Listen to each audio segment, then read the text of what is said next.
So boom, I hit the tax-free plan, right? Here's their current plan. That's what they're doing. Now you're going to talk about this new plan. And we've imported the carrier illustration data. This is an actual IUL carrier. Notice that we import all fees, costs, and expenses. Most agents stay away from fees, costs, and expenses because they have no way to do a comparative analysis of them. This is a client putting 20 grand a year away in premiums up to age 68, and then they're going to take some money out in income. It looks like $94,000 a year to age 120. You can see in that column. Now, this couple, they don't know what an IUL is, right? It's the Swiss Army knife of financial strategies, right? And you can talk about how it has living benefits, right? And this isn't your grandfather's Oldsmobile or whatever. It's not the old permanent whole life insurance that most people are familiar with.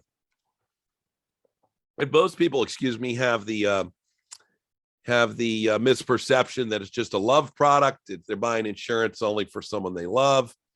If you want to talk about tax codes, Tefra, DEFRA, and TAMRA, the money going in and out, all kinds of visuals, right? So, and look up here with the graphs. Now that same S&P graph we give you a side-by-side column with the S&P with a hypothetical 0% floor and 13% ceiling.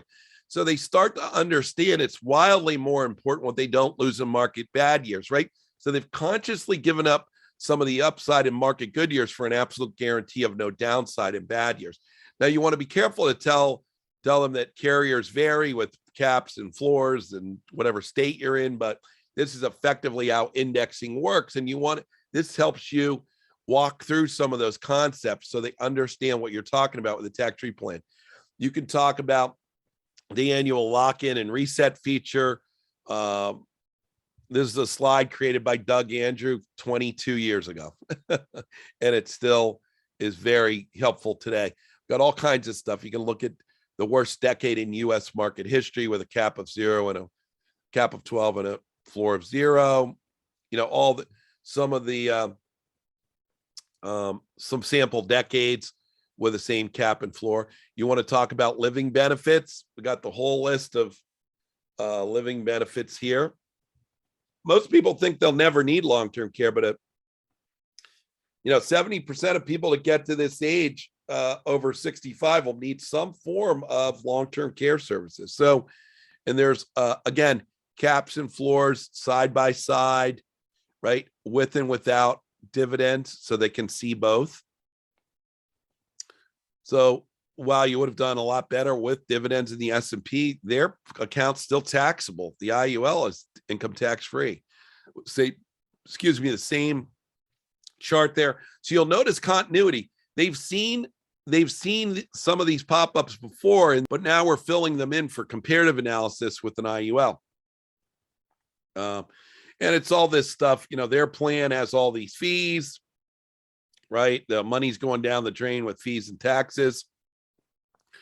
Our plan, instead of a tax me later account, this is a tax me never account, right? So you have some continuity in what you've said and talked about with the client. This couple, I'll say, okay, let's take the 480 out of it. Let's say we cannot get access to that 480,000. We're going to do an apples to apples comparison, and with just the 26,000 they're saving, plus they get the match, the IUL gets no match. And I think this IUL, we put in 20,000 as the number. Notice it grosses up the pre-tax contribution. Either way, if you type in the pre-tax number, it's going to put in the post-tax number in for the IUL, or vice versa when you're talking with the client. That's nice. And let's go to the illustration. I can't remember the income. The income here was 94,315 was the number coming out of the IUL to 120. We're going to put the same number, same amount of income coming out of both plans. Now, this is important because you want your prospect to see an apples to apples comparison. The same, whatever money you're putting in, you're putting the same money in, pre-tax, post-tax, same money coming out post-tax, right? So they intuitively understand this is a fair and balanced equation. So their plan is running out of money down here at age 77 under this scenario with the same money going in and out. So I say, Mr. and Mrs. Jones, let's go to age 78 then and look at the numbers. If you are blessed, you want to look down here in the lower right. If you're blessed to live to age 78, Mr. and Mrs. Jones, and you stay with your 401k rather than doing this IUL, just redirecting what you're currently saving, you will have made approximately, conservatively, a $2.6 million financial error for you and your family. $2.6 million. That means you will have leaked or lost, unknowingly or unnecessarily, $2.6 million by just staying with your 401k. Now, what I tell my clients I do is I'm a safe money, no market risk guy. I help prevent business owners and individuals from leaking and losing money unknowingly and unnecessarily.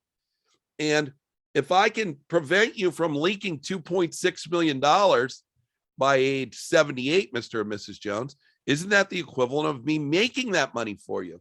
All financial advisors are going to try to grow your money as quickly as possible, right?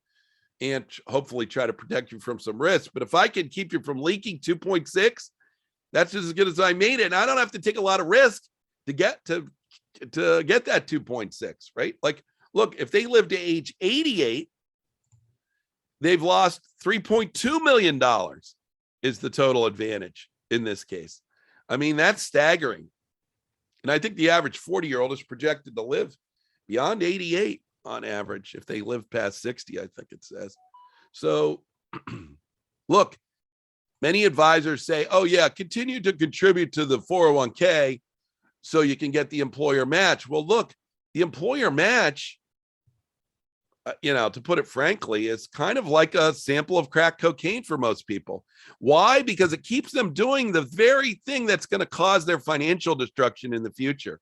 That $6,000 is one of the biggest matches I've ever seen. I had a gal at Bloomberg, single gal. She gets $8,200 a year in a match. And that's the biggest match I've ever seen for someone putting the federal maximum in.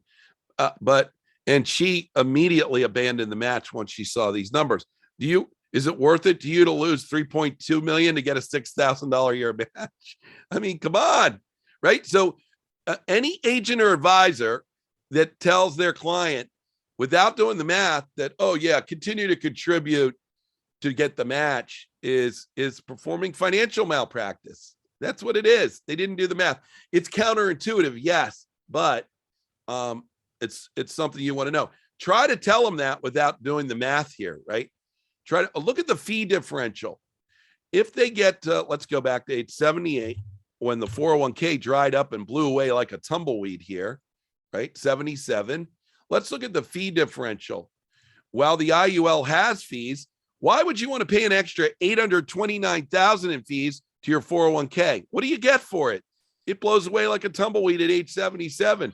At least with an IUL, you've got, at least with an IUL, you get something for it, right? You get some value for it, for fees. Notice too that we talk about death benefit. Most people don't associate a death benefit with their current investing plan, but I like to get them started thinking about that now. There is a death benefit for a 401k. It's what's ever left over. Look, at age 70, you can go to age 70 before they run out of money. What's the death benefit for their 401k? It's $670,000. What's your death benefit for the IUL? $1.5 million, right? So there is a death benefit. It's just people aren't used to thinking about it in those terms. They only think about death benefit when they think about life insurance. So apples to apples. Here's a takeaway. We can go to our Total Advantage Scorecard. See the Scorecard tab down here in green at the bottom of the screen. I'm going to click it. I'm going to go right to the Total Advantage Scorecard. At age 78, should they be blessed to live that long, their plan died on the vine at age 77. Your plan goes to 120.